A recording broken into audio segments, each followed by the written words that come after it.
tous, bienvenue dans la revue des unes de ce 19 janvier de l'an de grâce 2024. Eh bien, commençons par la mise en cause des civils et des partis politiques. Une hypothèque sur la transition nous fait savoir le journal Gabon Review. Eh bien, le journal gabonais note que le 30 août, les militaires ne s'en étaient pas pris aux civils, mais au régime en place. L'armée ne s'était pas élevée contre les partis politiques, mais contre une gouvernance irresponsable et imprévisible. Au Ligingema à Dakar depuis mercredi soir, selon le journal Gabon Actu, eh bien, une visite d'amitié et de travail à Dakar au Sénégal, où il est arrivé en début de la soirée en compagnie de son épouse Zita et de plusieurs membres du gouvernement, dont celui de l'économie de la prospective Maïs Mouissi.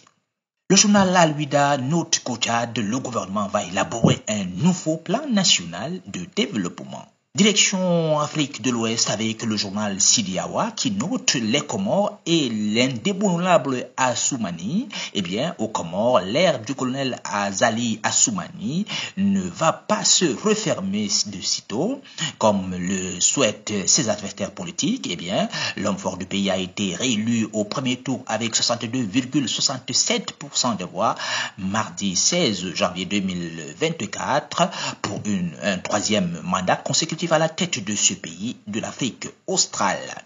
Manifestation du 18 janvier, plusieurs journalistes mis aux arrêts selon le journal Africa Guinée. Eh bien, au moins 5 journalistes viennent d'être mis aux arrêts par des gendarmes en ce jeudi 18 janvier 2024, journée de manifestation appelée par les syndicats des professionnels de la presse en Guinée.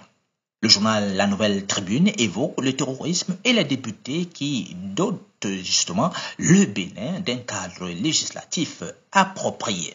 Décret de perte de nationalité de Wade fils, le Karim imparfait, eh bien, selon le quotidien du Sénégal, Karim Wade a donc été déchu de sa nationalité française le 16 janvier alors qu'il avait signé une déclaration sur l'honneur indiquant qu'il était exclusivement de nationalité sénégalaise, conformément aux lois du Sénégal.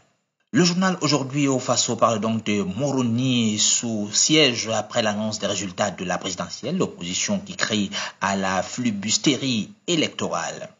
Le journal Actu Niger est également en kiosque et parle de la fonction publique qui sont les personnes concernées par la fin des contrats de louage de services et à statut spéciaux. Terminons par le journal Ici Lomé qui nous fait savoir que la CAN 2024 et les Lions de l'Atlas armés pour un deuxième sacre continental.